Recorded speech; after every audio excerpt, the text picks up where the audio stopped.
சேரனுக்கும் சாந்தாவுக்கும் கல்யாணம் பண்ணா சூப்பரா இருக்கும் அப்படின்னு நினைக்கிறவங்க மறக்காம நம்ம வீடியோக்கு ஒரு லைக் பண்ணிக்கோங்க.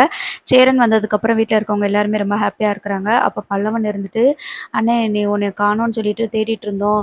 அப்ப நம்ம வீட்டுக்கு அ பெரியப்பாவும், அத்தையும் வந்தாங்க" அப்படின்னு சொல்லிட்டு சொல்றாங்க. "என்னடா சொல்ற? அவங்க வந்தாங்களா?" அப்படின்னு சொல்லிட்டு சேரன் கேட்குறாங்க. "ஆமாண்ணே, நம்ம வீட்டுக்கு அவங்க வந்தாங்க. நீங்க இல்லன்னு சொல்லிட்டு தேடிட்டு இருந்ததுனால, சரி ஆறுதல் சொல்றதுக்காக வந்தாங்க." அப்படின்னு சொல்லி சொல்றாங்க. உடனே பாண்டி இருந்துட்டு, "சும்மாவா வந்தாங்க?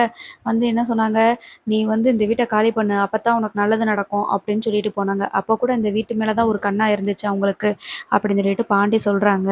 சரி அதெல்லாம் இருக்கட்டும். இப்ப பழசெல்லாம் எதுக்கு பேசிக்கிட்டு அப்படின்னு சொல்லி நம்ம நிலா வந்து பேசுறாங்க. அப்ப சோழன் வந்து சிரிச்சுட்டே இருக்கிறாரு. "என்னடா நீ சிரிக்கிற?" அப்படின்னு சொல்லிட்டு. "இல்ல அப்பா உன்னைய பத்தி ஒரு விஷயம் சொன்னாரு. அத நெனச்சு தான் சிரிப்பா வருது." அப்படின்னு சொல்லி சோழன் சொல்றாங்க. "என்னடா சொன்னாரு?" அப்படின்னு சொல்லி கேட்குறாங்க. "இல்ல நீ அந்த அனீஸோட தங்கச்சி அது யாரு சாந்தா இருக்காங்கல்ல, அவங்கள கூட்டுட்டு ஓடியிருப்ப, அவங்கள கல்யாணம் பண்ணியிருப்ப அப்படின்னு சொல்லி சொன்னாங்க. நான் இருக்காதுன்னு சொன்னேன். ஆனா நீ கரெக்ட்டா அங்க தான் போய் உட்காந்துக்கிட்டு இருக்கிற. எனக்கு என்னமோ அந்த சாந்தாவுக்கு உன் மேல ஒரு கண்ணா தான் இருக்கும்னு நெனைக்கிறேன்.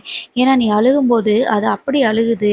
உன்னைய கூட்டிட்டு வரும்போது உன்னைய அனுப்புறதுக்கு அதுக்கு மனசே இல்ல. என்னமோ வீட்டுக்கூடயே வச்சுக்கலாம் போன தோணுச்சு போல அதுக்கு. அதுக்கு சொல்ல தெரியல. தமிழ் தெரிஞ்சிருந்தா பேசியிருக்கும் போல" அப்படின்னு சொல்லிட்டு சொல்றாங்க.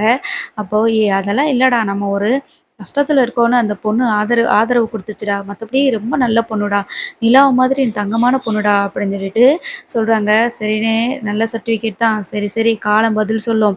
பார்ப்போம் என்ன நடக்குதுன்னு. அந்த ஆளு வேற வாய வச்சிருக்காரு.